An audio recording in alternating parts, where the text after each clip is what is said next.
Hi guys, good morning. இன்றைக்கி நம்ம வந்துட்டு ஒரு ஓலை பகோடா, சூப்பரான ஓலை பகோடா செய்ய போகிறோம். அதுக்கு தேவையான பொருட்கள் சின்ன வெங்காயம், இஞ்சி, பூண்டு எடுத்துட்டோம்.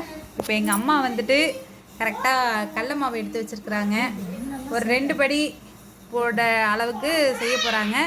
அடுத்து நம்ம என்ன செய்ய போகிறோன்னா, இந்த சின்ன வெங்காயம், பூண்டு, இஞ்சி இது எல்லாத்தையும் நம்ம கொஞ்சம் பேஸ்ட்டாக அரைச்சி வடிகட்டி எடுத்துக்க போகிறோம். ஓகே, இப்போ நம்ம வந்துட்டு ஸ்டார்ட் பண்ணிட்டேன். இப்போ நம்ம வந்து அந்த இஞ்சி, பூண்டு, சின்ன வெங்காயம், கொஞ்சோண்டு பெருஞ்சீரகம் ஆட் பண்ணியிருக்கோம். அது எல்லாத்தையும் நல்லா பேஸ்ட் பதத்தில் அரைச்சிட்டு கொஞ்சம் நம்ம தண்ணி ஊற்றி அதனோட சாரை மட்டும் திப்பியாக இல்லாமல் ஒரு 2-3 தடவை வடிகட்டி நம்ம எடுத்துக்க போகிறோம். ஏன்னா அப்போ தான் வந்து நம்ம மாவு பிசையும் போது அதில் திப்பியாக இல்லாமல் நமக்கு புழியும் போதும் அந்த அச்சில் வந்து பிசுறாமல் இருக்கும். அதுக்காக இது வந்து எங்கள் அம்மா வந்து நாங்கள் சின்ன பிள்ளையாக இருக்கிறதுலேருந்து செஞ்சிட்ருக்குறாங்க. எங்களுக்கு இந்த டேஸ்ட் வந்து ரொம்ப பிடிக்கும். அதனால் இப்போ தீபாவளிக்கு அடுத்து இப்போ ஒரு தடவை நாங்கள் செஞ்சிட்ருக்கோம். அதுதான் எங்கள் அம்மா ப்ரிப்பேர் பண்ணிகிட்ருக்காங்க. இதில் வந்து இஞ்சி, பூண்டு, ஒரு 10-15 சின்ன வெங்காயம், கொஞ்சோண்டு ஒரு ஒரு ஒரு ஒரு ஒரு இவ்வளோ அளவுக்கு பெருஞ்சீரகம் சேர்த்துருக்கோம். நல்லா தண்ணி கொஞ்சம் நிறையா ஊற்றி தாராளமாக வடிகட்டி அந்த தண்ணியை மட்டும் எடுத்துக்கணும்.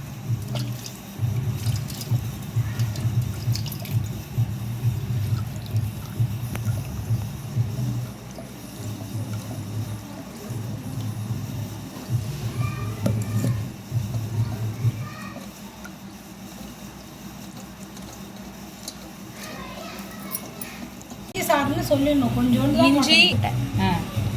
இப்போ இது வந்து பார்த்தீங்கன்னா நம்ம அரைச்சி எடுத்தோம் இல்லையா, வடிகட்டி எடுத்துக்க சொன்னலையா, இஞ்சி, பூண்டு, பெருஞ்சீரகம், சின்ன வெங்காயம் இது எல்லாத்தையும் அரைச்சி கொஞ்சம் நம்ம தாராளமாகவே தண்ணி விட்டு நம்ம மாவை வந்து பிசையறதுக்கான தண்ணியை வந்து இந்த இஞ்சி சாராகவே எடுத்துக்கிறோம். வேறு எதுவும் தண்ணி ஆட் பண்ணாமல் ஃபுல்லாகவே இந்த தண்ணியிலே நம்ம பிசைகிற மாதிரி பார்த்துக்கணும். ஓகேவா? இப்போ வந்து நம்ம வந்து இதுக்கான தேவையானதை தண்ணி எடுத்துக்கிட்டோம். அடுத்து நம்ம கடல மாவு, கொஞ்சோண்டு காரத்தூள் போட்டிருக்காங்க, நெய் விட்டுருக்காங்க. இது 2 படி கணக்குக்கு மாவு போட்டிருக்காங்க. இப்போ இதை நம்ம அடுத்து இந்த தண்ணியை விட்டு நல்லா கன்சிஸ்டன்சி முறுக்கு மாவு அந்த பதத்துக்கு பிசைஞ்சு எடுத்துக்க போகிறோம். இதில் பார்த்தீங்க அப்படின்னா 2 படி கடல மாவு போட்டிருக்காங்க. அதுக்கு வந்து 1 படி 2க்கு 1 அந்த அளவுக்கு அரிசி மாவு போட போகிறோம். 2 படி கடல மாவு, 1 படி அரிசி மாவு போட்டுட்டு கொஞ்சம் நெய் விட்டுருக்காங்க. ஏன்னா கொஞ்சம் அந்த வாசனை நல்லாயிருக்கும், ஃப்ளேவர் நல்லாயிருக்கும், அதே மாதிரி சாஃப்டாக இருக்கும். அதுக்காக நம்ம என்ன செய்ய போகிறோம்னா, இது கூட இது வீட்டில் அரைச்ச சுத்தமான தயாரித்த நெய் தான். இது கொஞ்சம் ஆட் பண்ணிக்க போகிறோம். இப்போ ஆட் பண்ணிக்கிட்டால் கொஞ்சம் நமக்கு வாசனை நல்லாயிருக்கும். இது கூட என்ன செய்ய போகிறோம் அப்படின்னா, கொஞ்சோண்டு காரத்தூள். இதுவும் வீட்டில் அரைச்ச காரத்தூள் தான். நம்ம எதுவுமே கடையில் வாங்கின ஐட்டம் கிடையாது. கடல மாவும் வீட்டில் சுத்தமாக காய வச்சு அரைச்சது. இதில் தேவையான அளவு காரத்தூள் நம்ம காரத்துக்கு தகுந்த மாதிரி கலந்துக்கலாம். நாங்களாம் கொஞ்சம் ஹாட்டாக சாப்பிடுவோம், அதனால் கொஞ்சம் கூடவே காரத்தூள் கலந்துக்கிறோம்.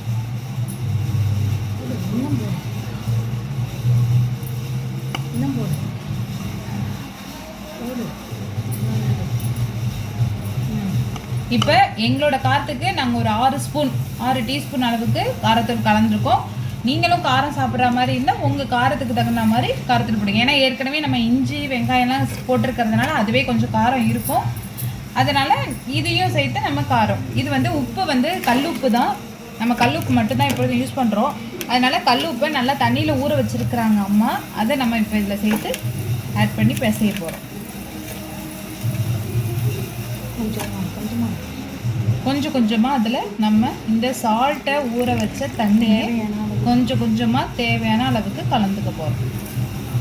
அடுத்து நம்ம அரைச்சி வடிகட்டி வச்சுருந்த இஞ்சி தண்ணியை கொஞ்சம் கொஞ்சமாக ஆட் பண்ண போகிறோம். கொஞ்சம் கொஞ்சமாக ஊற்றி ஆட் பண்ணுங்கள், இல்லைன்னா தண்ணி நிறையா போயிடும்.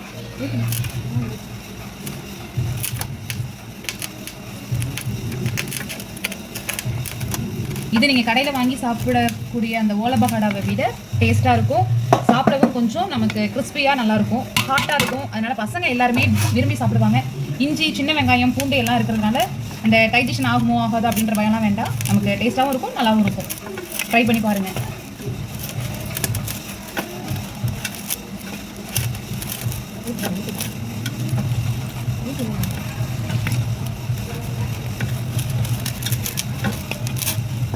ஊற்றி பிசையும் போதே நமக்கு எப்படி அந்த ஃப்ளேவர் இருக்கும்னா, நம்ம அந்த காலிஃப்ளவர் பகோடாலாம் கடையில் வாங்கி சாப்பிட்றோம் இல்லையா, அதனுடைய அந்த ஃப்ளேவர் வாசனை வந்து நமக்கு ஃப்ளேவரோட வாசனையும் சூப்பராக இருக்கும்.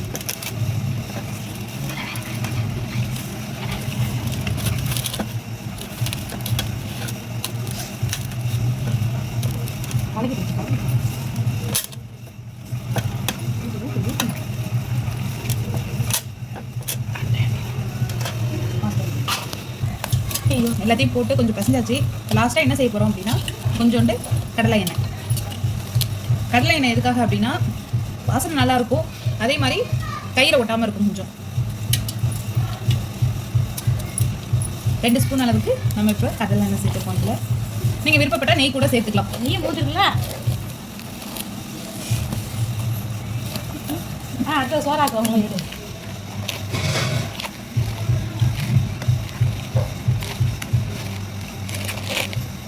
இப்போ கொஞ்சம் கொஞ்சம் ஓலை பகோடா புளியறதுக்கான அந்த மாவோட கன்சிஸ்டன்சி வந்துச்சு. அடுத்த சோறாக்குறாங்க. இப்போ நம்ம அந்த ஓலை பகோடா புளியறதுக்கான மாவு வந்து ரெடி ஆயிடுச்சு. நம்ம அடுத்து எண்ணெய் சட்டியில் போட்டு எடுக்கலாமா? வாங்க. அரைச்ச மாவு வந்து ரெடி பண்ணி வச்சுருக்கோம்.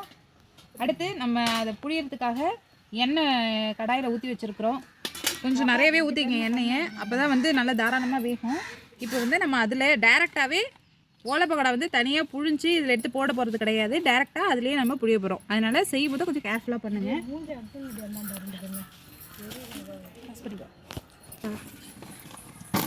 இப்போ நம்ம அந்த ஓலை பகோடாவை புழிஞ்சு வைக்கிறதுக்காக ஒரு யானத்தில் தாள் போட்டு வச்சுருக்கோம். இந்த தாள் எதுக்காக போடுறோம் அப்படின்னா, ஏதோ ஒரு தாள் நியூஸ் பேப்பராக இருக்கலாம், இல்லை உங்ககிட்ட என்ன பேப்பர் இருக்கோ அதை போட்டுக்கோங்க. அது எதுக்காக போடுறோம் அப்படின்னா, அந்த எண்ணெயோட அப்சர்வேஷன், அந்த சீசன் நாட்டம் அந்த மாதிரி எதுவும் ஸ்மெல் வராமல் இருக்கும்.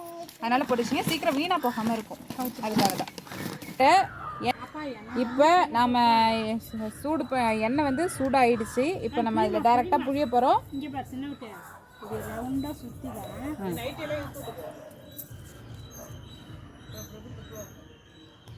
அதெல்லாம் தெரியாது, யார் மூஞ்சி காட்டு நல்லா சுற்றி வா தப்பு தப்பாக சொல்லு சின்னாட்டியே. முடிகிறத கரெக்டாக போட்டுட்டு தப்பு தப்பா யாரும் புரிஞ்சாச்சு.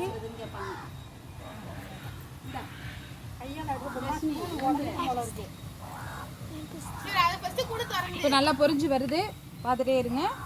ஒரு ஃபியூ மினிட்ஸில் நம்மளோட சூப்பரான கிறிஸ்பியான ஓலை பகோடா ரெடி ஆகிடும். இது எங்களோட அம்மா ஸ்பெஷல்.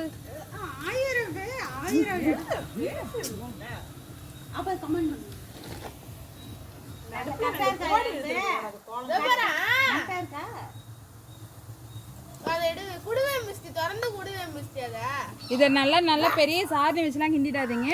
மைல்டாக ஒரு சின்ன கம்பி மாரி வச்சு அப்படியே சுற்றி விடுங்க. மைல்டாக சுற்றி விடுங்க. அப்படிதான். சீக்கிரம் அது குடு.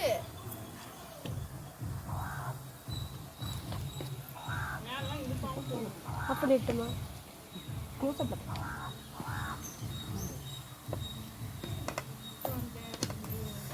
நல்லா அந்த பபுள்ஸ்லாம் கொஞ்சம் கொஞ்சமாக குறைய ஆரம்பிச்சிட்டு நம்மளோட அந்த ஓலை பகோடா சூடாக ரெடி ஆக போகுது.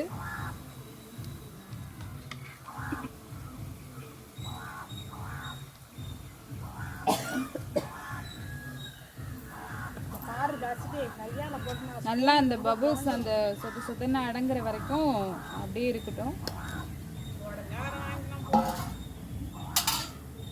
இருக்கு வீட்டில்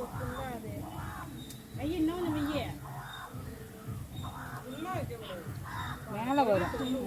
போதும், போதும்டா.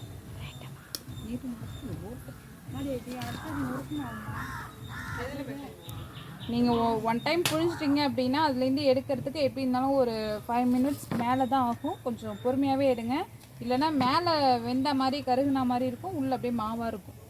அதனால் கொஞ்சம் நிதானமாகவே வேகணும்.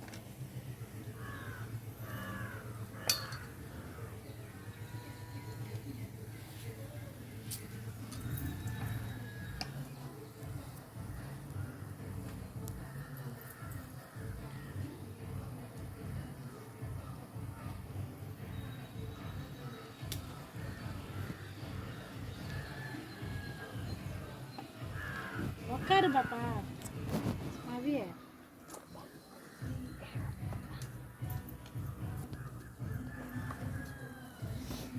இப்போ பபுள்ஸ் எல்லாமே நின்றுச்சு. நம்மளோட சூடான ஓலை கிறிஸ்பி ஓலை பகோடா ரெடி ஆகிடுச்சு. எடுக்க போகிறோம்.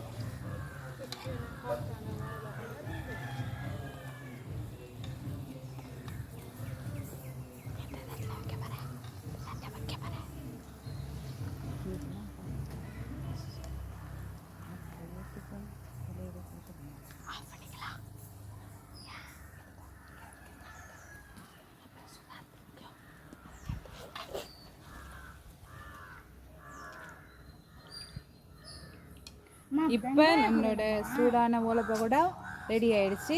எடுத்தாச்சு. நம்ம ஃபுல்லாக எண்ணெய் வடிகட்டினோடனே தூக்கி நம்மளுடைய பிளேட்டில் மாற்றி வச்சுக்க போகிறோம். ஓகே, ஸோ ஓலை பகோடா ரெடி ஆயிடுச்சு. அடுத்து நம்ம பிசைஞ்சு வச்சுருக்கிற எல்லா மாவையும் இதே மாதிரி பொறுமையாக புழிஞ்சு எடுத்துக்க வேண்டியதுதான். Okay viewers, start. இப்போ நம்ம இந்த சூடான நம்மளோட ஓலை பகோடா ரெடி ஆயிடுச்சு. நீ பாருங்கள், அப்படியே ரொம்ப கிறிஸ்பியாக முறுமுறுன்னு அப்படி உடைக்கும் போதே நல்லா சூப்பராக சவுண்ட் கேட்குது. சாப்பிடவும் நல்லா டேஸ்டியாக இருக்குது. நான் சாப்பிடும்போது சவுண்டே தெரியும் எவ்வளோ கிறிஸ்பியாக இருக்குன்னு. ஆஹா, செம்ம ஹாட்டு, கிறிஸ்பி, டேஸ்ட்டு எல்லாமே சூப்பராக இருக்குது. நீங்களும் வீட்டில் ட்ரை பண்ணி பாருங்கள். நம்ம நெக்ஸ்ட் வீடியோவில் அடுத்த டிஷ்ஷோட மீட் பண்ணலாம். பாய். ஹலோ வியூவர்ஸ், எல்லாரும் எப்படி இருக்கிறீங்க? வெல்கம் டு யுவர் உங்கள் channel. Hello viewers, welcome to உங்கள் சேனல். டுடே ஹாய் வியூவர்ஸ், இது இங்கேருந்து வரல. ஹலோ வணக்கம், வெல்கம் டு உங்கள் சேனல். இன்று நீங்கள் பார்த்து கொண்டிருப்பது முறுக்கு மாவு பேசின் விதம்.